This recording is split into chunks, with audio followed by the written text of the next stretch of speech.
দৌড়াইয়া যাইয়া আমার নবীর দরবারে হাজির। আব্দুল্লাহ বিন খুযাইফার বিবি, হুজুর শুনেছি আমার স্বামী প্রধান সেনাপতির দায়িত্বে যুদ্ধের ময়দানে শহীদ হয়েছে, আপনি নবীর ভালোবাসায় লইয়া বিদায় হয়েছে। নবী গো, আমি তার বিবি, নতুন স্ত্রী, আমি তো দেখার জন্য আসছিলাম। যাকে জিগাই সেই বলে শহীদ হয়েছে না, সেই বলে কি পিছনে নাকি আসতেছে। আমি তো খবর পাইলাম শহীদ হয়েছে। নবী গো, সকল সাহাবীরা কয় পিছনে আসতেছে। নবী গো, আমি আপনার মুখ থেকে শুনতে চাই আসলে আমার স্বামীর খবরটা কি। আমার নবী বলেন, আব্দুল্লাহ বিন খুযাইফার বিবি রে, সবাই যখন বলেছে পিছনে আসতেছে, আমি রাসূল বলে দিলাম রে তোর স্বামী পিছনে আসতেছে। আমার আল্লাহ বলেন, জিবরাইল রে তুমি কই রে জিবরাইল? আমার বন্ধু যখন বলেছে পিছনে আসতেছে, আমি আর আব্দুল্লাহ বিন খুযাইফারে মৃত দেখতে চাই না রে জিবরাইল। যাও যাও, আমার বন্ধুর পক্ষে জীবন দিয়েছে আর আব্দুল্লাহ বিন খুযাইফার বিবি স্বামী দেখতে আসছে রে। আমার বন্ধুর পক্ষে যাওয়ার কারণে আমি ভালোবাসার বিনিময় কি দিতে পারি, প্রমাণটা তুমি করে দাও রে জিবরাইল। এই নবীকে নিয়েছেন, হাদিস শরীফে আসছে, নবীকে নিয়েছেন অর্থাৎ ভালোবাসা দিয়েছেন। আব্দুল্লাহ বিন খুযাইফার জীবনী, রাত্র 12টা, বিবাহ শেষ, এরকম রাত্র শেষ, বিবাহের রাত্র। আগে তো বিয়ে রাত্রে হইতো, তো বিয়ে শেষ, খানার টেবিলে খানা, আস্তা মুরুখ জামাইয়ের সামনে। বিয়ে যারা করছেন, বিয়ের দিন মুরুখ আস্তা দেয় নাই না টুকরা দিছে? বিয়ে যারা করছেন তারা কোন আস্তা না টুকরা? ছোট না বড়? অন্ত ভারামের মুরুখ আরো বড়। কি মুরুখ প্লেট সাজাইয়া ডিশ ভর্তি জামাই সামনে দিছে। আচ্ছা, এই খাউন পাইলে কেডা চুপ থাকতে পারে কোন তো? এক বেচারা খুব ব্যাক কলার কি, হ্যাঁ 1 কেজি চাউলের ভাত খাইতে পারে। হ্যাঁ বিয়া করাইতে নিচ্ছে, বড় ভাই কইছে এই তুই কি বিয়ের দিন কম খাইস, কম খাইস, নাহলে তুই ব্যাক কল দরদ পড়বে, আর কিছু খাইস কিছু ফেরত দিস। হ্যাঁ সামনে যখন ডিশ আইছে, 1 কেজি ছেলে ভাত খাইতে হের কি হেতা হিসাব আছে? ভাই কি কইছে হের মনে নাই, হাতও ধুই নাই, হ্যাঁ খাইতে শুরু করছে। বড় ভাই করে রাখ রাখ, ক ভাই আমি হাত ধোয়াই আছে, পরিষ্কার খাইতেছে, অর্ধেক খাইছে। বড় কিছু রাখিস কিছু রাখিস। হ্যাঁ ভাই কি কস? আমি এডি খাই আরো খাইতারুম, বলে আরো খাইতারুম। ডিশ পাইলে কেডা না খায়? আব্দুল্লাহ বিন খুযাইফা সামনে মুরুখ, সঙ্গীরা সব বসে আছে, রাত্র গভীর। এমনি সময় নবীজির পক্ষ থেকে একটা চিঠি নিয়ে নবী আব্দুল্লাহ বিন খুযাইফা মাত্র বিবাহ করেছে, বর দোলা জামাই দরজায় দাঁড়ায় ডাকছে সাহাবী, রে আব্দুল্লাহ বিন খুযাইফা মুরুগে হাত দিস না, নবীর পক্ষ থেকে চিঠি আসছে, চিঠিটা হাতে নাও। কার পক্ষ থেকে চিঠি আসছে? এই যুবক বাবা, এরকম একটা চিঠি যদি তোমাদের কাছে আসে, তোমরা কি চিঠিটা নিতে রাজি আছো? ও আখিরি নবীর উম্মত যুবক, তোমার কত আদর আল্লাহর কাছে জানো? যারা আখিরি নবীর উম্মত যুবক, আখিরি নবীর উম্মতের মধ্যে যারা যুবক, তোমরা যদি একটা ডাক আল্লাহকে আল্লাহ বলে দাও, আল্লাহ তোমার ডাকের জবাব 70 বার দেয়। একটা ডাক দেন না আল্লাহ, এরকম একটা ডাকের জবাব আল্লাহ 70 বার দেয়। আপনি আখিরি নবীর উম্মত যুবক, রাত্রে ঘুমের ঘরে ঘুমিয়ে আছেন, অন্যায় কাজ করতে গেলেন না। বাবা যুবক, তুমি অন্যায় করো না, তুমি না আখিরি নবীর উম্মত, অন্যায় করতে তুমি গেলা না, ঘুমের ঘরে ঘুমিয়ে রইছো। আল্লাহ পাক নির্দেশ দেয় ফেরেশতারা, আমার আখিরি নবীর উম্মত যুবকগুলো ইচ্ছে করলে অন্যায় করতে পারতো, অন্যায় না করে ঘুমের ঘরে ঘুমিয়ে আছে, তোমরা তাদের আমল নামায় সারা রাত নফল নামাজ পড়ার নেকি দিয়ে দাও। যেই নবীর উম্মতের এত মায়া করে, আপনারা কি সে নবীর উম্মত হইতে রাজি আছেন? এই নবীর পক্ষ নিতে রাজি আছেন? পক্ষ নিলে লাভ দেখি, দেখুন না বাস্তবতায় আসলাম। আব্দুল্লাহ বিন খুযাইফা চিঠির দিকে তাকাইয়া চোখের পানি ছেড়ে দিলেন। কার চিঠি রে? রাসূলের চিঠি তোমার কাছে আসছে।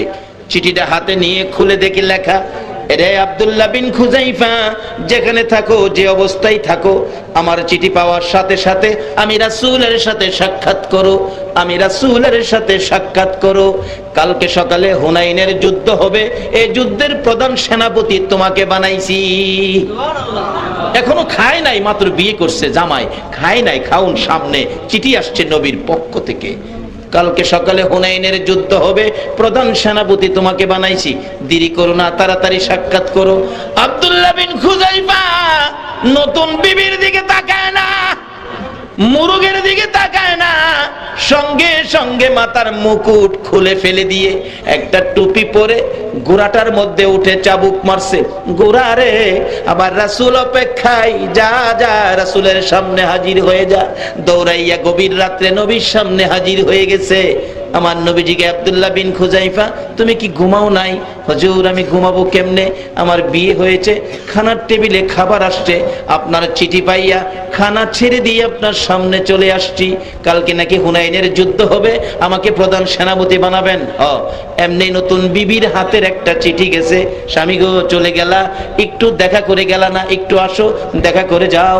স্বামী হিসাবে তোমাকে দেখে দেই, তুমি স্ত্রী হিসাবে আমারে দেখা যাও। চিঠিটা ছিঁড়ে ফেলছে। রাসূলের চিঠির পর কারো চিঠি আমি দাম দেই না। আরেকটা চিঠি গেছে, ছিঁড়ে ফেলছে। 3 নাম্বার চিঠিটা রাসূল দেখেছেন। এরে আব্দুল্লাহ বিন খুযাইফা, কার চিঠি ছিঁড়ে ফেলছো, কার চিঠি? হুজুর আমার নতুন বিবি চিঠি পাঠাইছে। কেন? একটু দেখা করার জন্য। যাও, আমি অনুমতি দিলাম। দৌড়ায় বাড়িতে গিয়ে দরজায় দাঁড়াইয়া রইছে। বিবি ঘরের ভিতর থেকে ডাকে, স্বামী একটুখানি সময়ের জন্য ভিতরে আসো। চোখের পানি গাল বেয়ে বেয়ে ছেড়ে দিলেন। বিবি গো, রাসূলের চিঠি পাইয়া ঘর থেকে বেরিয়েছি, আর এই ঘরে ঢুকবো না। বিবি ডাকতেছে, স্বামী তুমি যুদ্ধে যাইবার শুনেছি, আমি বাধা দেব না, একটু সময় ভিতরে আসো, তোমাকে দেখে দেই। হাসরের ময়দানে আজকের যুদ্ধে তুমি শহীদ হয়ে গেলে, হাসরের ময়দানে আমি যখন তোমাকে শহীদ স্বামী বলে ডাক দিব, তুমি যেন আমাকে চিনতে পারো, আমি নিষেধ দিব না, যাওয়ার জন্য বাধা দিব না। বলুন অহনের দিনের মহিলারা এইভাবে যদি মরণ লাগে, দিবনি যাইবার লাগিয়া? ঘরের ভিতরে নিয়ে দরজা বন্ধ করে দেবো, অন্যরা মইরা যাগা, তুমি বই থাকো। আরে পাগল ছিলেন আবু বকর, প্রেমে দরিয়ায় দিলেন সাঁতার। পাগল ছিলেন আবু বকর, প্রেমে দরিয়ায় দিলেন সাঁতার। হাসর মিজান পারি দিবে সেই প্রেমের বলে, হাসর মিজান পারি দিবে সেই প্রেমের বলে। নবীর প্রেমের পাগল যারা, প্রেম খেলা খেলে। হায়রে নবীর প্রেমের পাগল যারা, প্রেম খেলা খেলে। বলতেছিলাম নবীর প্রেমের পাগল আব্দুল্লাহ বিন খুযাইফা ঘরের ভিতরে ঢুকতে রাজি না। বিবি বলতেছে, স্বামী গো তোমাকে তো আমি বাধা দিব না, নবীর ভালোবাসায় যাইবা শুনেছি, যুদ্ধের সেনাপতি হইবা তাও শুনেছি, বাধা দিব না। স্বামী গো আমি যদি তোমাকে শহীদ স্বামী বলে ডাক দেই, বলো তুমি আমাকে চিনবানি, সেই জন্য তোমাকে ডাইকা আনছি। বিদায় করে দিলেন। লম্বা ঘটনা। হুনাইনের যুদ্ধ পরের দিন শুরু হলো। যুদ্ধ করতে করতে আব্দুল্লাহ বিন খুযাইফা শহীদ হয়ে গেছে। খবর এসে গেল মদিনায়, আব্দুল্লাহ বিন খুযাইফা শহীদ। বিবি কান্দে রে, আওলাকে সে পাগল বেশে বিনাইয়া বিনাইয়া। অবশেষে স্বামীর মৃতদেহ দেখার জন্য একটা দৌড় মারছে। রাস্তায় যারে পায় জিজ্ঞেস করে, যুদ্ধের ময়দান থেকে আসছেন? আমার স্বামী রাসূলের পক্ষে শহীদ হয়েছে, খবর পাইলাম। আসলে ঘটনাটা কি আপনারা কি বলতে পারেন? আসলে মৃত্যুর খবর চট করে কেউ কয় না। লোকেরা বলেন আপনার স্বামী তো পিছনে আসতেছে। বলেন কি শুনলাম শহীদ পিছনে আসতেছে? আসতেছে তো ঠিক, তো শহীদ মৃত। আরেকজনকে জিজ্ঞেস করলেন, আপনার স্বামী পিছনে আসতেছে। এইভাবে যাকে জিগায় সেই বলে পিছনে আসতেছে। দৌড়াইয়া যাইয়া আমার নবীর দরবারে হাজির আব্দুল্লাহ বিন খুযাইফার বিবি। হুজুর শুনেছি আমার স্বামী প্রধান সেনাপতির দায়িত্বে যুদ্ধের ময়দানে শহীদ হয়েছে, আপনি নবীর ভালোবাসায় লইয়া বিদায় হয়েছে। নবী গো আমি তার বিবি, নতুন স্ত্রী, আমি তো দেখার জন্য আসছিলাম। যাকে জিগাই সেই বলে শহীদ হয়েছে না, সেই বলে কি পিছনে নাকি আসতেছে। আমি তো খবর পাইলাম শহীদ হয়েছে। নবী গো সকল সাহাবীরা কয় পিছনে আসতেছে। নবী গো আমি আপনার মুখ থেকে শুনতে চাই আসলে আমার স্বামীর খবরটা কি? আমার নবী বলেন, আব্দুল্লাহ বিন খুযাইফার বিবি রে, সবাই যখন বলেছে পিছনে আসতেছে, আমি রাসূল বলে দিলাম রে তোর স্বামী পিছনে আসতেছে। আমার আল্লাহ বলেন, জিবরাইল রে তুমি কই রে জিবরাইল? আমার বন্ধু যখন বলেছে পিছনে আসতেছে, আমি আর আব্দুল্লাহ বিন খুযাইফারে মৃত দেখতে চাই না রে জিবরাইল। যাও যাও, আমার বন্ধুর পক্ষে জীবন দিয়েছে, আর আব্দুল্লাহ বিন খুযাইফার বিবি স্বামী দেখতে আসছে রে। আমার বন্ধুর পক্ষে যাওয়ার কারণে আমি ভালোবাসার বিনিময় কি দিতে পারি, প্রমাণটা তুমি করে দাও রে জিবরাইল। যাইয়া ডাকতেছে, প্রভু গো আমি কি করব? তুমি যাও, আব্দুল্লাহ বিন খুযাইফাকে কাঁধে করে নিয়ে আসতেছে, আর আব্দুল্লাহ বিন খুযাইফার বিবি আসতেকে দেখার জন্য। আমার নবীও বলেছে পিছনে বলে আসতেছে, আমি আর কাঁধে থাইকা যাইতে দেখতে চাই না, হাইটা হাইটা যাবে আমি তা দেখতে চাই। আমার বন্ধুর পক্ষ নেওয়ার কারণে আমি আল্লাহ পুরস্কার দান করে দিতে চাই। জিবরাইল তুমি যাইয়া আব্দুল্লাহ বিন খুযাইফার মাথার মধ্যে হাতে ধাক্কা দাও, আমি আল্লাহর কুদরত লাগাবো, আমার নবীর ভালোবাসার ব্যক্তিত্ব আব্দুল্লাহ বিন খুযাইফারে জীবিত বানাইয়া দিলাম। আল্লাহু আকবার। বলুন এই নবীর পক্ষ নেওয়া আমাদের দরকার আছে কিনা? বাবারা ভাইরা, কেন এই নবীর পক্ষ নিবেন না? আমার নবী আপনার আমার মায়ায় কত ব্যথায় ব্যতীত। উহুদের জমিনে যেদিন আমার নবীকে মারতে মারতে দুইটা দান দান ভেঙে ফেলেছে, রক্ত মুবারক জড়তে জড়তে জামা কাপড় লাল, আমার নবী ডান দিক বাম দিক ঘুরে ঘুরে কান্দে, সাহাবীরা রে আমার দুইটা দান দান মুবারক শহীদ করে ফেলেছে। তারপরও উহুদ পাহাড়ে যারা গিয়েছেন দেখেছেন, পিছন দিয়ে পাহাড়ের মাঝখানে ছোট্ট একটা রাস্তা ছিল, এর মধ্যে সাহাবীদেরকে পাহারা ছিল। যুদ্ধ শেষ মনে করে সাহাবীরা চলে আসলে পিছন দিক থেকে বেঈমানেরা এসে, শত্রুরা এসে আমার নবীকে একা পেয়ে ঘেরাও করে ফেলেছে। নবীজি যেই দিকে তাকায় শুধু শত্রু বন্ধু বলে কাউরে দেখে না। আমার নবী বলেন ডান দিকে তাকাইলে আমারে বাম দিক থেকে মারে, বাম দিকে তাকাইলে ডান দিক থেকে মারে। মারতে মারতে মাথার লোহার টুপিটা ভেঙে টুকরা টুকরা করে জমিনে ফেলে দিল। লম্বা লম্বা দুইটা লোহার টুপির অংশ মাথার দুই পাশে ভিতরে ঢুকে গেল। এত গভীরে ঢুকেছে, আমি টানি খোলার জন্য মন কই কলিজা খুলে আসবে, টুপির অংশ খুলবে না। নবী মাথা চক্কর খাইয়া উহুদের পাহাড়ের নিচে সমতল ভূমি জমিনের মধ্যে পড়ে গেছে। যারা হজ করতে গিয়েছেন এখনো জায়গাটা আগের মতো রেখে দিয়েছে আরব সরকার। আমার নবী বেহুশ, জ্ঞান ফিরে না, রক্ত মাখা সমস্ত চেহারার মধ্যে, মাথা মুবারক ভাঙ্গা, দাঁত মুবারক শহীদ, ব্যথায় ব্যতীত নবী জ্ঞান হারা হয়েছে। এমনি সময় আরো নবীজিকে মারতে ছিল দুনিয়ার থেকে বিদায় করে দেওয়ার জন্য। এমনি সময় হযরতে জিবরাইল এইভাবে দুইটা হাত বাড়াইয়া আমার নবীকে টান দিয়ে কোলে উঠাইয়া তাদের সামনের থেকে সরাইয়া নিয়ে আসছে। উহুদ পাহাড়ের মাঝামাঝি, নিচ থেকে দেখা যায় না এমন একটা জায়গায় নবীকে কোলে লইয়া জিবরাইল ডাকতেছে, এরে উহুদের পাহাড়, ও উহুদের পাথর দেখ, যেই নবী না হইলে তোরা হতে না, আমিও হতাম না, কুল কায়লাত হতো না। এই নবীকে মারতে মারতে দেখ কি অবস্থা করেছে, বেহুশ হয়ে আছে, নবীর জ্ঞান ফিরতেছে না, একটু বিছানার ব্যবস্থা করে দে, আমি আল্লাহর বন্ধুকে শুয়াইয়া রাখি। জিবরাইল বলেন, এই বলে ডাক দেওয়ার সঙ্গে সঙ্গে দেখি লম্বা একটা পাথর ফাইটা তোলার মতো নরম বিছানা হইয়া যায়। ওই বিছানাটার মধ্যে আমি আমার নবীকে শুয়াইয়া মাথার পাশে বসে আছি, নবীজির জ্ঞান ফিরতেছে না। অনেকক্ষণ পর নবীজি দুইটা চক্ষু খুলে ডান দিক বাম দিক মাথাটা ঘুরাইয়া চোখের পানিগুলো জর্জর করে ছেড়ে দিলেন। জিবরাইল বলেন, হুজুর কাঁদবেন না, আমি আপনাকে বহুত উপরে নিয়ে আসছি, কেন আপনি কাঁদেন আমি জানতে চাই। আমার নবী বলেন, জিবরাইল রে, আমারে তো পাহাড়ের উপরে নিয়ে আসছো রে, আমার সাহাবীদের খবর কি, আমার সাহাবীদের খবর আমার কানে পৌঁছাইয়া দে। জিবরাইল বলেন, ইয়া রাসূলুল্লাহ, সাহাবীদের খবর শোনার আগে আপনার খবর আমার কাছে বলুন, আমি আল্লাহর কাছে পৌঁছে দিব, অপেক্ষায় বসে আছি, কি খবর শোনাবে রে জিবরাইল? হুজুর আপনার দান দান মোবারক শহীদ, বলুন না দাঁতের ব্যথা কেমন লাগে, আমি আল্লাহর কাছে পৌঁছাবো। আপনার মাথা মোবারক ভেঙে লোহার টুপির অংশ ঢুকে আছে, বলুন মাথা ভাঙ্গা ব্যথা কেমন লাগে, আমি আল্লাহর কাছে পৌঁছাবো। আমার নবীর কান্না আরো বেড়ে গেছে। এরে জিবরাইল, দাঁত ভাঙ্গা ব্যথা কেমন লাগে জিগাইলি, মাথা ভাঙ্গা ব্যথা কেমন লাগে জিগাইলি। জিবরাইল আমার উম্মতের ব্যথা কেমন লাগে রে জিগাইলি না। রে জিবরাইল, দাঁত ভাঙ্গা ব্যথা, মাথা ভাঙ্গা ব্যথার চাইতে রে আমার গুনাহগার উম্মতের ব্যথা বেশি। যেই নবী এত ব্যথায় ব্যতীত হওয়ার পরেও নিজের ব্যথা গোপন করে আপনার আমার ব্যথা প্রকাশ করে, বলুন এই নবীর কথা মানা আমাদের দরকার আছে কিনা?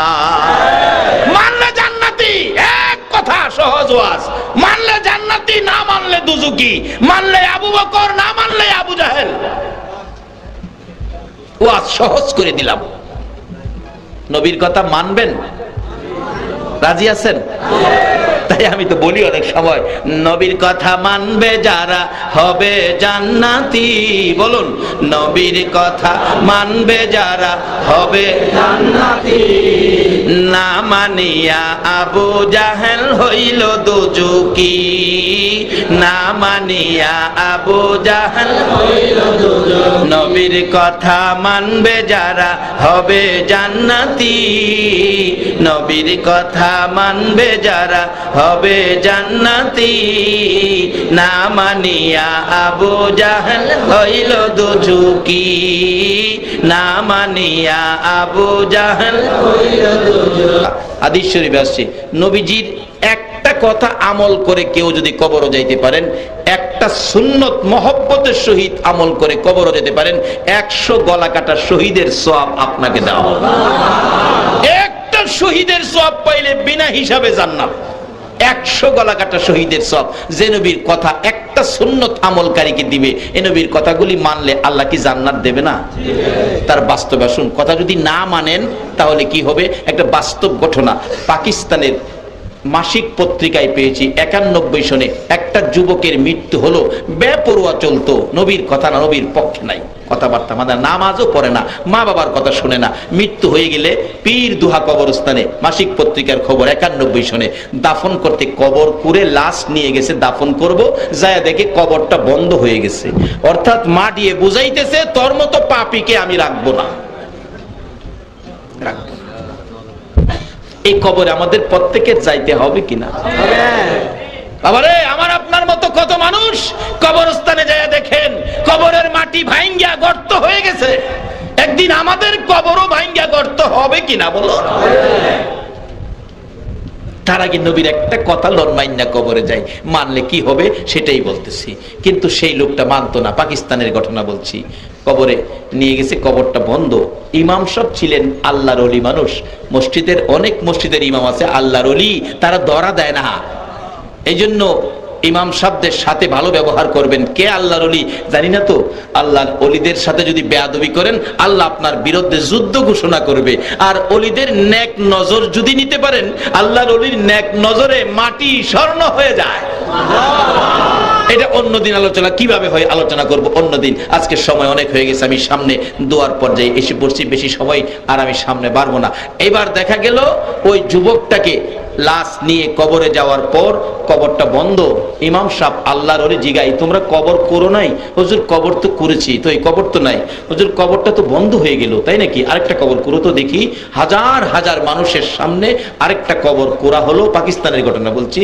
কবরটা আবারও বন্ধ হয়ে গেছে। ইমাম সাহেব বলেন আরেকটা কবর করো। 3 নাম্বার কবরটা আর বন্ধ হলো না। আল্লাহর ওলি বলেন, বাবারে এই কবরের ভিতরেই তাকে দিতে হবে, লাশটা দাও। 2 জন লোক লাশটার জন্য কবরে নামলেন, হাত বাড়াইলেন, দিবেন। একটু পরে দেখি কবরের অবস্থা ভালো না। নিচ থেকে কবর থেকে ডাকতেছে, হুজুর লাশটা দিয়েন না, দিয়েন না। দিবার আগে আপনি আইসা দেখেন কবরের অবস্থা কি। বাস্তব ঘটনা বলছি। ইমাম সাহেব আল্লাহর ওলি দৌড়াইয়া কবরের পারে যায়, দেখে 2-2.5 হাত লম্বা কালো রঙের বিচ্ছু, মানুষের চোখের মতো চোখ, কবরটা ভরে গেছে। এটা হলো দেখা। রাসূল বলছে এক একটা কবরে 99টা করে সাপ দেওয়া হবে। আজকে বলুন 10টা সাপ যদি প্যান্ডেলের ভিতরে ঢুকে, বড় বড় 10টা সাপ, আপনারা কি মাহফিলে ওয়াজ শুনবেন? এত মানুষ 10টা সাপের ভয়ে দৌড়াবেন।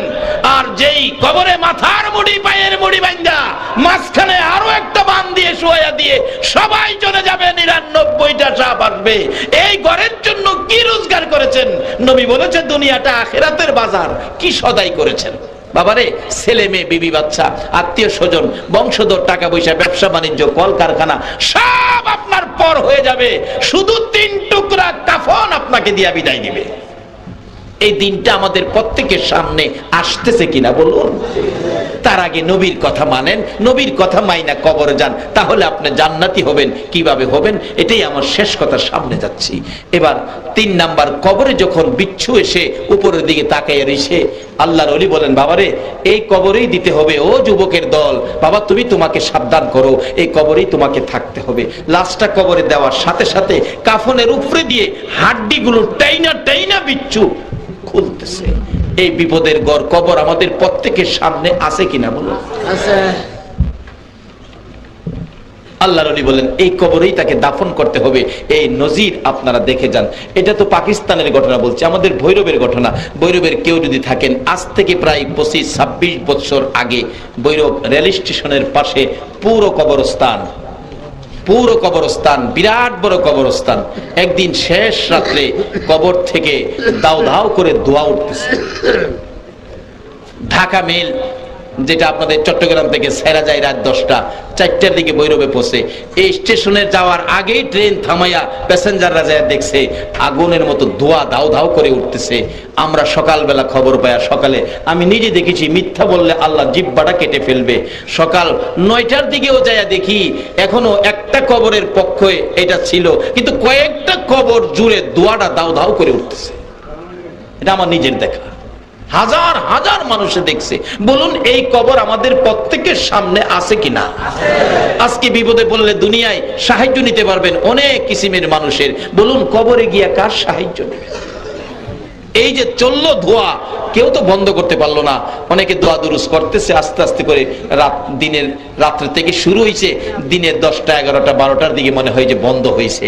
এই কবর আমাদের সামনে। কবরে যাওয়ার আগে নবীর কথা মাইনা একটা নবীর চিঠি লইয়া লন কবরে যায়। চিঠি লইয়া কবরে যাইতে পারলে কি অবস্থা। আর এই বেচারা কথা না মাইনা কবরে গেলে বিচ্ছু কবরে হাজির হলো। আল্লাহর ওলি বলেন দাফন করো, এই কবরেই তাকে দিতে হবে। আর নবীর কথা মাইনা গেলে, মদিনার একটা ঘটনা বলে আমি শেষ করছি। মদিনার ঘটনা, একজন সাহাবী ছিলেন, নবীর অত্যন্ত আদরের সাহাবী। ও যুবক, কে তোমরা? এই মাহফিলের আয়োজন করেছো, কেমন মা তোমাদেরকে পেটে রাখছে? নিশ্চয়ই তোমরা যখন মায়ের পেটে ছিলে, মা তোমরা পেটে থাকাকালীন নবীর উপর দুরূদ পড়ছিল, তারাই আজকের মাহফিলের সদস্য, যার গায়ে দুরূদের তাসির আছে। নবীর সাহাবী যুবক তোমাদের মতো খুব কালো ছিল। কালোর আরবি হলো আসওয়াদ। নবী একদিন ডেকে বলেন, আসওয়াদ তুমি বিয়ে করছো? না হুজুর। বিয়ে করবি? হুজুর আমি বিয়ে করবো, যে আমি তো কালো, আমার কেউ পছন্দ করে না। আরে বাবা, আমি তোমার বিয়ের ব্যবস্থা করি, তুমি বিয়ে করবো কিনা? হুজুর বিয়ে তো করতে রাজি, আপনি যদি ব্যবস্থা করেন তাহলে আমি রাজি আছি। নবী একটা চিঠি লিখে পাঠাইছে, যাও ওই যে মদিনার বড় বাড়িটা আছে না, বড় বাড়ির মালিকের হাতে নিয়ে চিঠিটা দিও। যায় দেখে বড় বাড়ির মালিক বাড়ির সামনে বসা। আসসালামু আলাইকুম চাচা। ওয়ালাইকুম সালাম ভাতিজা, কি ব্যাপার? নবীজি চিঠি পাঠাইছে। বলেন কি, নবীর চিঠি? হায় হায়, দেন। চিঠি হাতে নিয়ে চুমা খাইছে, বুকে লাগাইছে, চোখে লাগাইছে, খুইলা দেখে লেখা, তোমার সুন্দরী মেয়েটাকে আমার কালো সাহাবীর কাছে বিয়ে দিয়ে দাও, ইতি রাহমাতাল লিল আলামিন। সাহাবী পড়তেছে, নবীর কথা মানবে যারা হবে জান্নাতি, না মানিয়া আবু জাহেল। নবীর কথা মানতে হবে তো। আল্লাহ নিজেও কোরআন শরীফে বলছে, ওমা ইতির রাসূল ফাকাদ আতা আল্লাহ। নবীর কথা মানার জন্য আল্লাহ বলছে। কি করব? কিন্তু লেখছে ছেলেটা কালো, মেয়েটা সুন্দর। কিতাব লেখে মেয়েটা এত সুন্দর ছিল, সারা মদিনায় এর চেয়ে সুন্দর কোনো মেয়ে ছিল না। বিদায় মদিনার লোকেরা এই মেয়েটাকে মদিনার হুর, হুরে মদিনা বলে ডাকতো। মদিনার হুর কইয়া ডাকতো, এত সুন্দর। নবীর পক্ষে গিয়া লাভটা কি হলো? যুবক, এই নবীর পক্ষে আসো, নবীর চিঠি আমল করো। সুন্দরী মেয়েটাকে কালো সাহাবীর কাছে বিয়ে দিয়ে দাও, ইতি রাহমাতাল লিল আলামিন। মেয়ের বাবা চিন্তা করতেছে, ছেলেটা কালো, মেয়েটা সুন্দর, এত কালো কালো লেখলো, কেমন কালো, একটু ভালো করে দেখি না, মেয়েটা সুন্দর, পছন্দ করে কিনা। ভালো করে চায়া দেখতেছে ছেলেটা। বিয়ে দিলে ছেলে দেখে না মানুষ, ছেলে দেখে না। ছেলে দেখতেছে, দেখে এমন কালোর কালো, বাবা রে, একবারে জাহাজ মার্কা। জাহাজ মার্কা কি জানি আছে একটা, চট্টগ্রামও আছে, মাশাআল্লাহ, থাকলে বালা। আরে জাহাজ মার্কা হইলে কি মানে, কার কথা? সে নবীর কথা মানলে ভাগ্য ভালো না খারাপ? নবীর কথা মানলে জান্নাতি না জাহান্নামী? যুবক, এই নবীর কথা মানতে কি রাজি আছো? আল্লাহ কবুল করো, সকলে বলো না আমি। কালো হইলে কি কিন্তু নবী যে পাঠাইছে, কেমনে না করি। ডাকতেছে, মেয়েটা আমার সুন্দর, মেয়েটা রাজি হয় কিনা। বাবা আসওয়াত, আসওয়াত হলো কালোর আরবি আর কি। আসওয়াত জি, আপনি এখন যান, আমি পরামর্শ করে পরে জানাবো, অর্থাৎ মেয়েটারে বুঝাইবো আর কি, নবী যে পাঠাইছে। আচ্ছা আসওয়াত তখন যাইতেছে গা, মনটা খারাপ না বালা, মাথায় চুল কার, কই ইয়া রাসূলুল্লাহ, কইছিলাম না ওইতো না, আমার মেয়ের বাবা ওই পছন্দ করে না, আর মেয়ে পছন্দ করবো, ওই তো না। আল্লাহ কো আসওয়াত রে, যে নবী আঙ্গুল ইশারা করলে সাত দুই টুকরা কইরা দেই, এই নবীর লেখা চিঠি বিফল যাইতে পারে না। মেয়েটার মধ্যে মেশিন পত্র কল কবজার মধ্যে ঘুরাইয়া দিছে, রহম কইরা দিছেন আল্লাহ। মেয়েটা দৌড়ায় গেছে, আব্বু একটা ছেলে আইছিল কালো, মনটা খুশি, যাইতেছে মনটা বেজার, এই ছেলেটা কি ব্যাপার?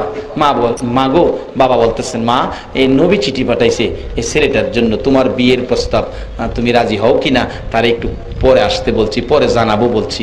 মেয়েটা দুইটা চোখের পানি ছেড়ে দিছে, বাবা বলেন কি, নবী পাঠাইছে আমার জন্য বিয়ের প্রস্তাব? দেন তো চিঠিটা, কই দেন। চিঠি নিয়ে চুমা খাইতেছে, বাবা আমার বুঝি ভাগ্য ভালো, মদিনায় মনে হয় আমার চেয়ে দামি মহিলা আর নাই, নবী আমার জন্য চিঠি লিখছে। বাবা নবী যখন আমার জন্য চিঠি লিখেছে, কালো আর সুন্দর বুঝি না, আমি মেয়ে নবীর কথা মানতে যাইয়া গো কালো ছেলের কাছে বিয়ে বসতে রাজি হয়ে গেলাম। বাবা আপনি ডাক দেন, যাইতেছে তো নবী কষ্ট পাবে, নবীরে কষ্ট দিতে মদিনার মহিলারা পর্যন্ত রাজি না, আর আমরা বাংলাদেশের মহিলারা নবীরে খুশি করতে রাজি না। মাগো, যেই ঘরে রঙের শাড়ি পইরা বউ হইয়া ঢুকছ, যেই ঘরটারে সুকেশ দিয়ে, আলনা দিয়ে, আলমারি দিয়ে সাজাইছো, দামি দামি শাড়ি সুকেশ পরেছো, এই ঘর থেকে তোমাকে 3 টুকরা কাফন দিয়ে বিদায় করবে, একটা শাড়িও তোমারে কবর নিতে দিবে না। তুমি নবীর ভালোবাসায় আসো, নবীর কথা মা তুমিও মানো, নবীর আদর্শ মাফিক তুমিও চলো। এবার সুন্দরী মহিলাটা নবীর কথা মানার জন্য বাবারে নির্দেশ দিলেন, বাবা ডাক দেন, ছেলেটা যাইতেছে গা, নবী শুনলে কষ্ট পাবে, নবীরে কষ্ট দিতে রাজি না। ডাক দিছেন, আসওয়াত, কালামিয়া, ব্ল্যাক, আসেন। কালারে ইংরেজি কি কয়? আসেন, বেলেক। হাইছে, আসসালামু আলাইকুম। কি মুসলমানের আদর্শে কি আছে? আসেনি, আসেনি। তখন তো আবার আদর্শ ঘুরছে, একটু শিক্ষিত হইলেই, বড় হাফ প্যান্ট পিনলেই, দাঁড়াইয়া প্রস্রাব করা শিখলেই, হ্যাঁ অফিসে গিয়া বসেরে গিয়া কো গুড মর্নিং। আসে নাই চরিত্র? ও মুসলমান, ও আশিকে রাসূল, তোমার লজ্জা থাকা উচিত। তুমি যেই দেশের আদর্শ গুড মর্নিং ধরেছ, সেই দেশের ইহুদি খ্রিস্টানরা মুসলমান দেশগুলির মধ্যে আগ্রাসন চালিয়ে ইরাকের মতো জমিনে এসে তোমার আমার মা বোনদেরকে ইজ্জত মারতেছে, আর তুমি নবীর আদর্শ ছেড়ে তাদের আদর্শ ধরেছ। এই আদর্শ নিয়ে নবীর সুপারিশের আশা করতে পারো না।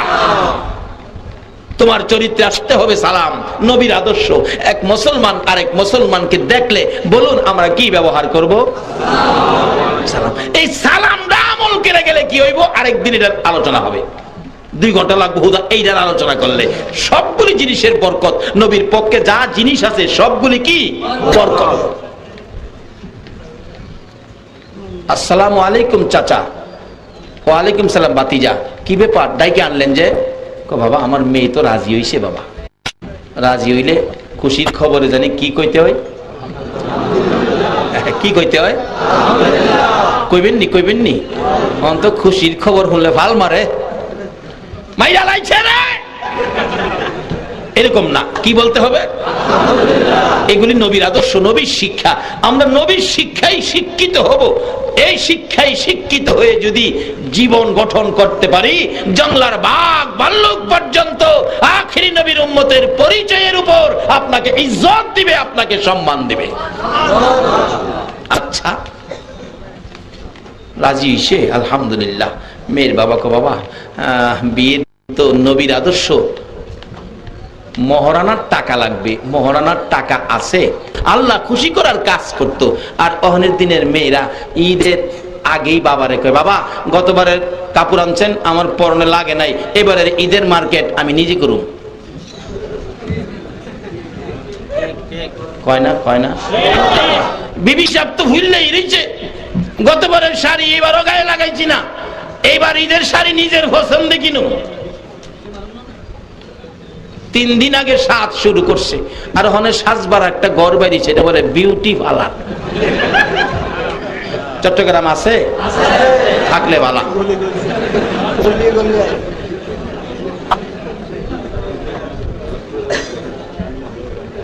তুমি কাকে দেখানোর জন্য বিউটি পার্লারে গেছো? বিউটি পার্লারের মালিক আবার চিনি হেন, কই বাবা আমরারে দোষে কি লেগা? বাবা আমি আপনারা বিরোধিতা করি না, এটা তো মুসলমানদের কাজ না।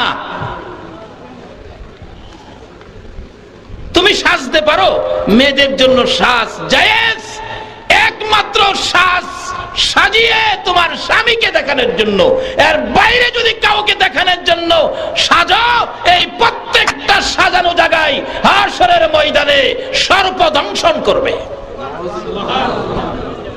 আসওয়াদ যুবক কালো ছেলে মহারানার টাকা চাইছে, মেয়েটা পরামর্শ দিচ্ছেন, বাবা বাবা দেন না, মহারানার টাকা দেন না, নবী খুশি হবে, আল্লাহ খুশি হবে, সাহায্য দেন।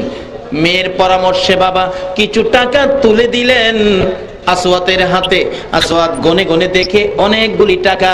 এবার মেয়ের বাবা আবার বলতেছেন, এ আসওয়াত, আজকে যদি বিয়ে হয়, একটা নতুন কাপড় বিয়ের দিন পরতে হয়, একটা নতুন কাপড় বিয়ের দিনের জন্য আনতে পারবে? টাকা আসেনি?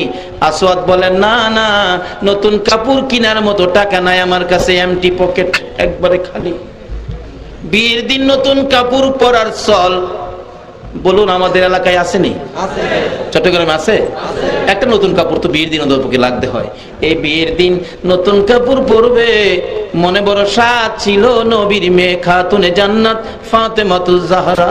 যেদিন হযরতে আলীর সাথে বিবাহ হবে, আলী মহারানা দেওয়ার মতো টাকা ছিল না। আমার নবী বলেন, আলী রে, মহারানা ছাড়া বিয়ে হবে না। তাহলে কি করব? তোমার কি আছে? বিক্রি করে টাকা আনো। বিক্রি করব হুজুর, কিছুই নাই, শুধু আমার ঢাল তরবারি ছাড়া কিছুই নাই। আমার নবী বলেন, আলী রে, ডাল তরবারি বিক্রি করে মহারানা দিতে হবে। তখন ইসলামের জন্য ডাল তরবারি কত জরুরি ছিল। তাইলে বোঝা গেল ইসলামের ডাল তরবারি জরুরি, এর চেয়ে আরো জরুরি হলো মহিলাদেরকে বিয়ের সময় মহারানা দেওয়া। রে মা বোনেরা, এই নবীর আদর্শ ছেড়ে যাওয়ার কারণে এখন মহারানা তোমাদের দিতে হয়। কি দিতে হয় না? মেয়েদের বিয়ের আলাপ দিলেই ছেলের বাবা জিগায়, কত দিব রে? কত? গতকালই কই 50 লইতারুম। 50 কি লইতারবো? এটা কি হারাম না হালাল? কেটা যখন হালাল কইল তাহলে মনে হয় লইছে, কারণ যে লইছে হ্যাঁ তো হারাম কইতো না। কারণ আমাদের ভৈরবে এক বেচার আছে, নামাজ পড়ে 6 রক্ত। আরে জিগাইলাম, বাবা নামাজ পড়ো? জি পড়ি তো। তুমি বলে 6 রক্ত পড়ো? হুজুর নামাজ তো 6 রক্তই। হ্যাঁ কো নামাজ বলে 6 রক্তই। আরে বাবা কি কও? কহ নামাজ 4 রক্ত। কেমনে হিসাব দাও? হিসাব করে জুহর আসর মাগরিব এশা, জুহর আসর মাগরিব এশা। আরে ফজর? না ফজর নাই। আরে কি কো ফজর নাই? হুজুর আমি ঘুমের তো উঠতারি না। আচ্ছা হ্যাঁ, ঘুমের তো উঠতে পারে না দেখে কি ফজর নাই? তুমি যৌতুক নিছো দেখে কি এটা হালাল? হারাম হারামের জায়গায় রাখতে হবে, না হয় তোমার ঈমান চলে যাবে। যৌতুক হারাম। সাহায্য দেন, মহারানার জন্য সাহায্য দিলেন, কাপড়ের জন্য চাইলেন। আমার নবী মহারানার জন্য আলীকে নির্দেশ দিলেন, আলী রে, ডাল তরবারি বিক্রি করে মহারানা দিতে হবে। কত গুরুত্ব! মহারানার টাকা জোগাড় করবেন, ডাল তরবারি বিক্রি করতে গেলে ওসমান গনি রাদিয়াল্লাহু তাআলা ডাল তরবারি খরিদ করে টাকাটা দিলেন আলীর হাতে। আবার ইসলামের স্বার্থে ডাল তরবারিও আলীর হাতে দান করে দিলেন। আলী খরিদ করছি, আবার তোমারে দান করে দিলাম ইসলামের স্বার্থে। বলতেছিলাম, আলী মহারানার টাকা যখন নবীজির হাতে তুলে দিল, ডাকতেছেন, আলী মহারানা দিলি আমার মেয়ে বিয়ে করবি, ফাতেমাকে একটা নতুন কাপড় কিনতে পারবি নি? আলী চোখের পানি ছেড়ে দিলেন, ইয়া রাসূলুল্লাহ আমার কাছে টাকা নাই। ভিতরে নির্দেশ দিলেন, ফাতেমাকে কাপড় পরাও। ভিতর থেকে জবাব আসলেন, কাপড় তো ঘরে নাই, কোন কাপড় ফাতেমাকে পরানো হবে? ভিতর থেকে জবাব আসলেন, কাপড় নাই। আমার নবী নির্দেশ দিলেন, ফাতেমা রে, দেখো না কোনো একটা কাপড় ঘরে আছে কিনা, বিয়ের দিন একটা কাপড় তো উদ্দেশ্য করে পড়তে হবে। ফাতেমা চোখের পানি ছেড়ে দিলেন, বাবা গো, আমার মা খাদিজা যে কাপড়টা পরে মৃত্যুবরণ করেছিল, ওই কাপড়টা আমি রেখে দিয়েছিলাম গো বাবা, তুমি যদি নির্দেশ দাও মার মৃত্যু কাপড়টা আমি আজকে গায়ে লাগাবো। নবীর উম্মতেরা, এই নবীরে বুঝলো না, এই নবী কষ্ট পাওয়ার মতো কোনো কাজ করো না, রোজ হাসরে নবীর দেখা হবে না। নবীর মেয়ে খাতুনে জান্নাত ফাতেমা জাহরা চোখের পানি ছেড়ে ছেড়ে বলতেছেন, বাবা গো, মা যে কাপড়টা পরে মৃত্যুবরণ করেছিল, মৃত মায়ের পরন থেকে কাফন পরানোর সময় যে কাপড়টা খোলা হয়েছিল, এই কাপড়টা শুধুমাত্র আমার কাছে মায়ের স্মৃতি হিসাবে আমার ঘরে আছে। আমার নবী বলেন, ফাতেমা রে, তোর মৃত মায়ের কাপড়টা পর, তোর বিবাহ হয়ে যাবে।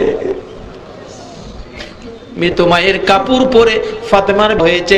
এর মধ্যে বহু ঘটনা অন্যদিন আলোচনা করা হবে, যাই না ওদিকে। এবার মহারানার টাকা দিয়েছেন মেয়ের পক্ষ থেকে। মেয়ের বাবা বলতেছেন একটা নতুন কাপড়ের জন্য। আসওয়াদ বলেন, নাই নাই, আমার কাছে টাকা নাই। মেয়েটা ডাকতেছে, বাবা গো, ছেলেটা মনে হয় গরিব, নবী যখন পাঠাইছে নিশ্চয় যুবকটা নবীর আদুরের।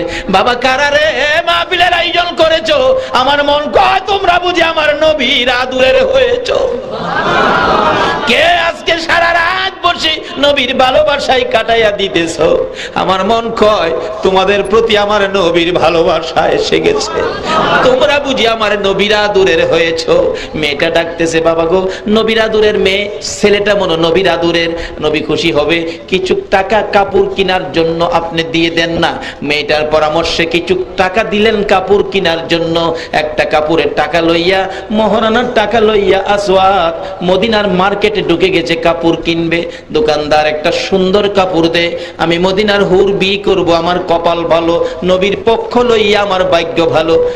সুন্দর কাপড় দে। দোকানদার অনেকগুলো কাপড় খুলে দিয়েছে, দেখেন কোনটা নিবেন কোনটা না। এটা নবীর আদর্শ, এটা নবীর শিক্ষা। বিবির জন্য নিজের পছন্দে কাপড় কিনবেন। আর আমাদের দেশের ব্যাকলগল দোকানে যায় কাপড় কিনতে, দোকানদার জিগা কার লেগে নিতেন? বাবির লেগে? তো বাবির রং কেমন? দোকানদারের জিগায় বাবির রং কেমন?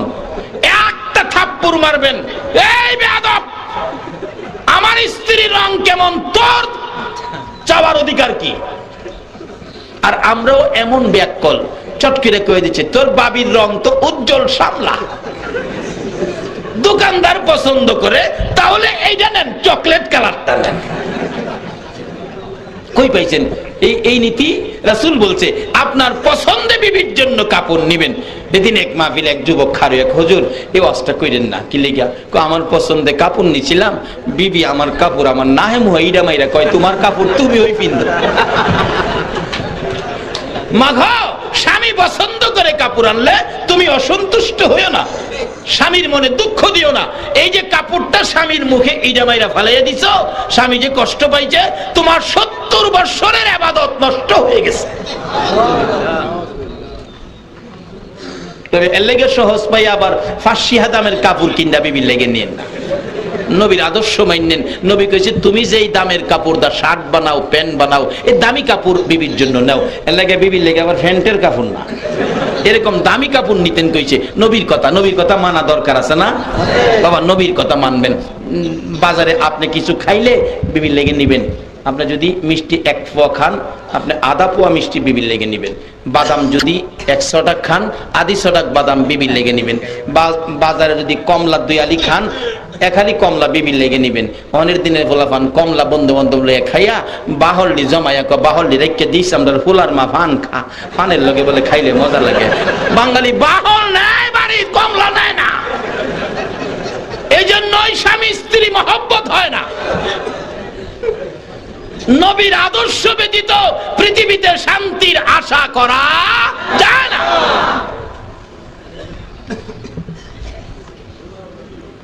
বাবারা, স্বামী স্ত্রী মহব্বতের রাস্তাগুলো নবীর আদর্শের মধ্যে, এগুলি মানবেন। নবী স্বামী স্ত্রী কত মহব্বত করতেন স্ত্রীকে। নবী যদি কোথাও থেকে আইসা দেখছে রান্না হয় নাই, নবী স্ত্রীর পাশে বসে বলছে, বিবি তুমি অন্য কাজ করো, আমি চুলার মধ্যে জাল দেই, আগুন জ্বালাই। নবী এই কাজও শরীক হইতেন। এটা করবেন, বিবিকে সহযোগিতা করবেন, টর্চারিং না। এবারের অজে মনে হারা খুশি হইব, দাওয়াত আরো বাড়বো।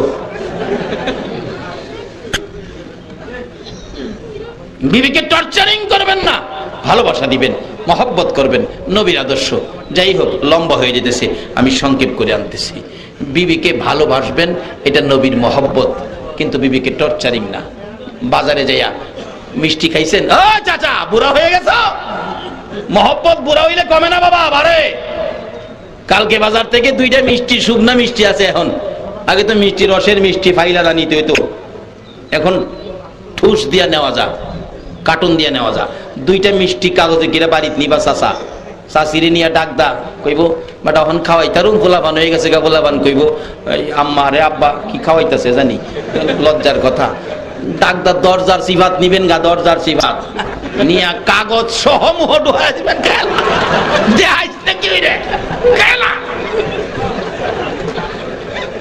দেখবেন বাড়ি উল্লে কইব এই শেষ বয়সে বুঝি ডং করতা মন চাইছে।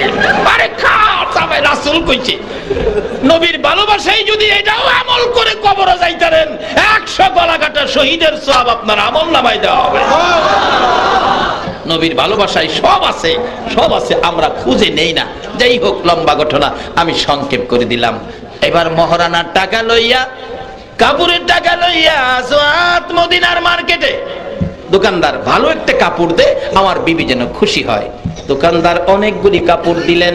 যুবক আসওয়াদ দেখতেছে কোনটা নিবেন কোনটা না, পছন্দ করতে করতে শোনা যায় রাস্তা দিয়া কে যেন দৌড় মাইরা যাইতেছে আর ডাকতেছে, মদিনার দোকানদারেরা রে, মদিনার যুবকেরা রে, মদিনার সাহাবীরা রে, আর ঘরে বইসা থাকিস না, খবর পাইছো দি আল্লাহর বন্ধু যুদ্ধের ময়দানে রওনা হইয়া গেছে। দোকানদারেরা দোকান বন্ধ করে দিতেছে না, আর দোকানদারি করবে না।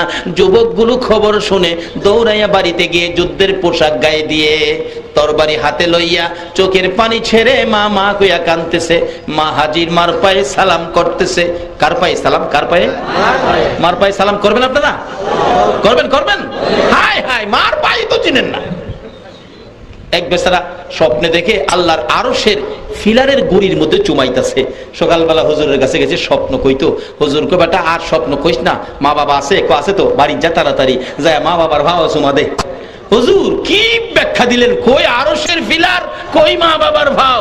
আল্লাহর ওলি বলেন, হুজুর বলেন, বাবারে আরশের ফিলারের চাইতে তোর মা বাবার পায়ের মূল্য অনেক বেশি। এই মা বাবার পায়ে সালাম করতে রাজি আছেন কিনা?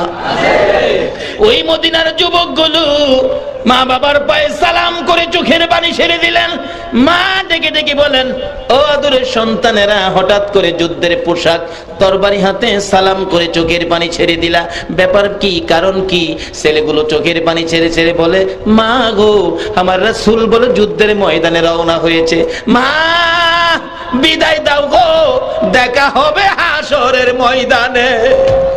এইভাবে যুবকগুলো যুদ্ধের ময়দানে ময়দানে আজকে কারা গো বাবা যুবকের দল এই নবীর ভালোবাসার মাহফিল সাজাইছো? আমার ওই আদরের নবীর যুবকেরা যুদ্ধের পোশাক পরে ব্যবসায়ীরা দোকান বন্ধ করে যুদ্ধের দিকে রওনা হয়ে গেছেন। আসওয়াদ নিজেকে নিজে প্রশ্ন করে, এরে আসওয়াদ, নবী বলে যুদ্ধে গেছে রে, এখন বিয়ের বাজার করবি টাকা দিয়ে না যুদ্ধের বাজার করবি? নিজেকে প্রশ্ন করলে জবাব দিছে আসওয়াদের মন, বিয়ের বাজার নয়, রাসূলের ভালোবাসায় যুদ্ধের বাজার করব। মহারানার টাকা কাপড়ের টাকা দিয়ে একটা তরবারি একটা ঢাল কিনে দৌড় মারলেন। যুদ্ধ শুরু হলো। যুদ্ধ করতে করতে 70 জন সাহাবা শহীদ হয়ে গেছে। আসওয়াদ নিজেও ডাল দিয়ে ফিরাইতে পারে নাই, বল্লমের আঘাতে ডান দিকের কলিজাটা খুইলা জমিনে পড়ে গেছে। আসওয়াদ নিজেও শহীদ, আমার নবী নিজেও ব্যথায় ব্যতীত। যুদ্ধ থেমে গেল। আমার নবী ডাকতেছেন, সাহাবীরা রে, আমার শহীদ গুলো পড়ে আছে, গোসল দিস না, রক্ত মাখা জামাগুলো পাল্টাইস না, এই অবস্থায় দাফন করে দে। আসরের ময়দানে আমি নবী দেখাবো আমার ভালোবাসায় আমার আল্লাহকে খুশি করার জন্য এইভাবে আমার আশিকেরা জীবন দিয়েছে। দাফনের কাজ শুরু হলো। 69 জনকে দাফন করার পর 70-এর মাথায় আসওয়াদের লাশটা পড়ে আছে। আমার নবী বলেন, সাহাবীরা রে, আমার আসওয়াদ দেখা যায় লাশ হয়ে পড়ে আছে, বিয়ে করতে গিয়েছিল, সে কি বিয়ে করে নাই? একজন সাহাবী বলেন, হুজুর আমি দেখেছি বিয়ের বাজারে টাকা দিয়ে যুদ্ধের বাজার করে এই যুদ্ধের ময়দানে জীবন দিয়েছে। আমার নবী বলেন, আমি কাছে যাইয়া দেখি নতুন তরবারিটা আসওয়াদের হাতে এখনো আছে, চিত হয়ে পড়ে আছে, ডান দিকের কলিজাটা বাহির হইয়া কাঁপতেছে, জিহ্বাটা বাহির হইয়া কপালে লাইগা রইছে। আমার নবী ডাকে, রে আসওয়াদ, মদিনার হুর নিলি না? আমার ভালোবাসায় জীবন দিয়ে কবরে রওনা হলে, প্রভু গো আমার আসওয়াদকে কি দিবা গো আল্লাহ? মদিনার হুর তো আমার আসওয়াদ নিল না। ওদিক দিয়ে মদিনার হুর, মদিনার সুন্দরী মহিলা বৈশা রইছে, নবীর আদরের সাহাবীর স্ত্রী হবে। মনের আশা মনে রইল গো, পুরা হইল না। কবরের দিকে নিয়ে যাচ্ছে আসওয়াদের লাশ দাফন করার জন্য। আমার নবী আসওয়াদের কবরের পাশে দাঁড়াইয়া মুস্কি মুস্কি হাসতেছেন। সাহাবীরা বলেন, হুজুর এই কবরে মুস্কি মুস্কি হাসেন কারণটা কি? আমার নবী বলেন, সাহাবীরা রে, আমি যা দেখি তোমরা তো তা দেখো না, হুজুর কি দেখে হাসলেন জানতে চাই। আমার নবী বলেন, এরে সাহাবীরা, আমার আদরের সাহাবী আসওয়াদ মদিনার হুর বিয়ে করতে পাঠিয়েছিলাম, মদিনার হুর বিয়ে করে নাই, বিয়ের বাজারে টাকা দিয়ে যুদ্ধের বাজার করে জীবন দিয়ে কবরে রওনা হয়েছে। আমি নবী আসওয়াদের কবরের পারে দাঁড়াইয়া দেখি মদিনার হুরের পরিবর্তে আসওয়াদের কবরে জান্নাতের হুর পাঠাইয়া দিছে। বলুন, নবীর কথা মানলে আসওয়াদের মতো ব্যক্তির লাভ হলো না লস হলো? দুনিয়ার থেকে যাওয়ার আগেই কবরে জান্নাতের হুর। সে নবীর একটা চিঠি মাইনা কবরে যাইতে পারলে বলুন আমাদের লাভ হবে না লস হবে? বাবা যুবক, কার কবে মৃত্যু হয়ে যায় আমরা জানি না। আমরা আর কতদিন এই পৃথিবীতে থাকবো এই গ্যারান্টিটা কি কেউ দিতে পারবেন? একজনও পারবেন না। তাহলে লন নবীর একটা চিঠি মানি। নবী বলছে দুনিয়াটা আখিরাতের বাজার, আখিরাতের জন্য আমরা কে কি রোজগার করতে পেরেছি এই চিন্তা করি। যারা আজকের মাহফিলে সাহায্য সহযোগিতা করেছেন এটা আখিরাতের জন্য রোজগার হয়েছে, যারা মাহফিলে কষ্ট করে সময় দিয়েছেন এটা আখিরাতের রোজগার হয়েছে। ও কমিটির ভাইরা বাবারা, তোমরা কে এত বড় কষ্ট করে মাহফিলের আয়োজন করেছো, এই বড় আয়োজন এটাও তোমাদের আখিরাতের রোজগার হয়েছে। আল্লাহ এই মাহফিলের উসিলাই আমাদের সকলকে আখিরাতে নাজাতের ফায়সালা করে দেখ। সকলে বলুন আমিন। নবীর পক্ষে, আদর্শের পক্ষে নবী যেভাবে চলার জন্য বলছে এইভাবে চলার জন্য আমাদেরকে কবুল করুক। সকলে বলুন আমিন। বাবারা, নবীর পক্ষে যাইতে গেলে নামাজ পড়তে হবে কিনা বলুন? সুদ খাওন যাইব? ঘুষ? মা বাবারে কষ্ট দেওন যাইব না? এগুলি আমরা মানবো, আমল করব। আল্লাহ আমাদেরকে কবুল করুক। সকলে বলুন আমিন। ইয়া নবী সালাম আলাইকা, ইয়া রাসূল সালাম আলাইকা, ইয়া হাবিব সালাম আলাইকা, সালাওয়াতুল্লাহ আলাইকা, ইয়া রাসূলুল্লাহ ইয়া হাবিবাল্লাহ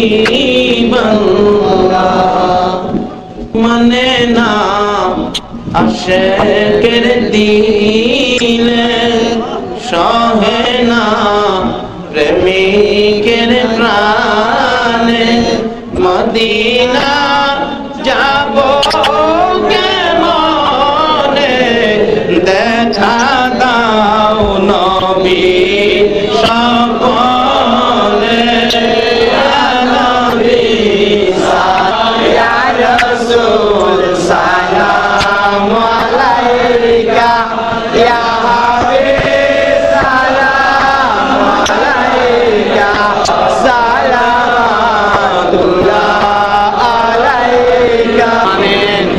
ربنا ظلمنا أنفسنا وإن لم تغفر لنا وترحمنا لنكونن من الخاسرين اللهم آمين رب ارحمهما كما ربياني صغيرا রব্বুল আলামিন জান্নাতের বাগানে বসে জান্নাতি মেহমান লইয়া হাত বাড়াইছি, তোমার আদরের বান্দাগুলো লইয়া হাত বাড়াইছি, তোমার নবীর আশেক পাগল লইয়া হাত বাড়াইছি।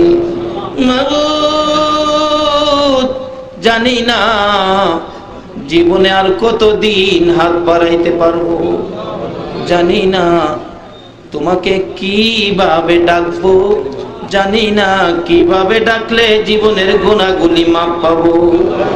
মাবুদ গো, আজকের এই মাহফিলে তোমার আদরের বান্দা লইয়া হাত বাড়াইছি, একবারে খালি হাত বাড়াই নাই। তুমি যেই নবীর উপর 24 ঘন্টা দুরূদ ও সালাম পাঠ করো, ওই নবীর উপর দুরূদ ও সালাম আমরা মদিনা পাঠাইছি গো আল্লাহ। আমাদের দুরূদ ও সালাম গুলো পাখির মতো উড়াইয়া উড়াইয়া দয়ার নবী মায়ার নবীর কদম মুবারকে পৌঁছাইয়া দাও। যেই নবী উম্মতের ব্যথায় এত ব্যথিত, আরশে গেল না, জান্নাতুল ফিরদাউসে গেল না, সিদরাতুল মুনতাহায় গেল না, উম্মতের ব্যথা বুকে লইয়া গো সোনার মদিনার মাটিতে শুইল। আমাদের দুরূদ ও সালাম গুলো ওই নবীর সোনার মদিনায় রওজা পাকে পৌঁছাইয়া দাও। দুরূদ ও সালাম উসিলা করে আজকের মাহফিল উসিলা করে আমরা যারা হাত বাড়াইছি, আমাদের তামাম জিন্দেগীর গুনাহগুলো ক্ষমা করে দাও। মাবুদ, ক্ষমা চাইলাম জীবনের গুনাহ, ক্ষমা যদি না করো আমরা এই গুনাহ লইয়া আর কই যাব গো আল্লাহ। দুনিয়ায় দেখছি সন্তান অপরাধ করলে বাবার কাছে, বাবা যদি মারে কানতে কানতে মায়ের কাছে যায়, মায়ে যদি মারে কানতে কানতে বাবার কাছে যায়। আমরা যে হাত বাড়াইছি, তুমি যদি আমরা তাড়াইয়া দাও, ফিরাইয়া দাও, বলো আমরা আর কার কাছে যাব গো আল্লাহ। ফিরাইও না, ঘুরাইও না, কার জীবনে কত গুনাহ হিসাব জিগাইও না। আজকের মাহফিলের উসিলায় আখিরি নবীর উম্মত বলে আমরা মাফ করে দাও। মনে জানি ব্যথা হুজুর, মোনাজাত না করে বাড়িতে যাব না গো, আমার মা নাই, আমার মা নাই গো, মা মা গো মা। মায়ের অভাবীরা চোখের পানি কার জন্য রাখছে?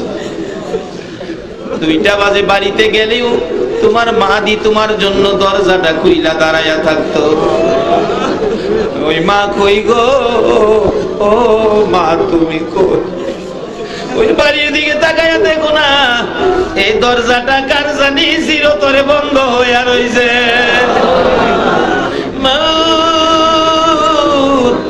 মায়ের অভাবীরা কান্দে, তোমার কি মায়া লাগে না গো? কার জানি বাবা নাই, বাবা ও বাবা, বাবা কই গো? যেই বাবা মারা গেলে জীবনে কোনদিন খালি হাতে বাড়িতে আইতো না। বাবা, সন্তান যদি কোথাও যাইতো, রাত্রে যদি 8টা বাজে সন্তান বাড়িতে নাই, বাবা দি পাগল পাগল হইয়া যাইতো রে আল্লাহ। বাবা হারিকেনটা ধরাইয়া রাস্তায় রাস্তায় যাইয়া ঘুরতো। একটা দোকানের সামনে মানুষ দেখলে বাবা ডাক মারছে, আব্দুল মালিক আছো? আমি তোমার বাবা হারিকেন লইয়া তোমারে তালাশ করতেছি। বাবু এ হারিকেনটা কার জানি চিরতরে নিভা গেছে গো আল্লাহ গো। বাবার জন্য সন্তানেরা কাঁদে, মায়ের জন্য সন্তানেরা কাঁদলে তোমার কি মায়া লাগে না? তোমার কি দয়া লাগে না গো আল্লাহ? এই মুহূর্তে ওই সকল মা বাবার কবর গুলো জান্নাতের বাগান বানাইয়া দাও। মায়ের বাবিরা কাঁদে, কান্দো না গো, চোখের বাড়ি কার জন্য রাখছো? আল্লাহ তোমার আদরের বাংলারা মা মা কইয়া কাঁদলে, বাবা বাবা কইয়া কাঁদলে তোমার কি মায়া লাগে না গো আল্লাহ? এই মুহূর্তে ওই সকল মা বাবা যার কবরে ঘুমিয়ে আছে কবরগুলো জান্নাতের বাগান বানাইয়া দাও। মা বাবা যাদের দুনিয়াতে আছে আল্লাহ হায়াত বাড়াইয়া দাও। আমার আম্মা না, আমার আব্বার হায়াত বাড়াইয়া দাও। আল্লাহ মা বাবা কেমন জিনিস বুঝার তৌফিক ছেলে মেয়েদেরকে দান করে দাও। আল্লাহ গো দাদা দাদি নানা নানি শ্বশুর শাশুড়ি আলিয়া ওলাদ বংশধর ময় মুরব্বী পাড়া প্রতিবেশী খানদান মহব্বতী যারা কবরে সকলের কবর জান্নাতের বাগান বানাইয়া দাও। মাহমুদ আমাদের মধ্যে যারা বিমারি বিমার সেবা করে দাও, যারা অভাবী অভাব দূর করে দাও, যারা নামাজি নামাজ কবুল করে নাও, যারা নামাজ পড়ে না নামাজের বুঝ দান করে দাও। ইয়া আল্লাহ যারা ব্যবসা করে ব্যবসায় বরকত দাও, যারা চাকরি করে পদোন্নতি দান করে দাও। ইয়া আল্লাহ যারা লেখাপড়া করে লেখাপড়ায় বরকত দাও, যারা পরীক্ষা দিতেছে দিবে কামিয়াবি দান করে দাও, যারা বিদেশ থাকে সহি সালামতে রাখো। বিমারির জন্য দোয়া চাইছে বিমারিকে সেবা করে দাও। ইয়া আল্লাহ এখানে মৃত ব্যক্তির জন্য দোয়া চাইছে আল্লাহ তাকে মাফ করে দাও। আল্লাহ গো সকল কবরবাসীদেরকে মাফ করে দাও। আল্লাহ খাস করে আজকের কমিটির ভাইদেরকে তোমার কুদরতি হাতে দিয়ে গেলাম। এই ভাইদেরকে তুমি এই মাহফিলের জন্য এই পরিশ্রম কবুল করে তাদের জন্য নাজাতের ফায়সালা করে দিও। মাহবুব বিমারির জন্য সাহায্যের দরখাস্ত করেছে আল্লাহ, বিমারিকে সাহায্য যারা করবে তাদেরকে বিমার আমার থেকে হেফাজতে রাখো আল্লাহ। وصلى الله تعالى على خير خلقه محمد وعلى آله وأصحابه أجمعين بحق لا إله إلا الله محمد رسول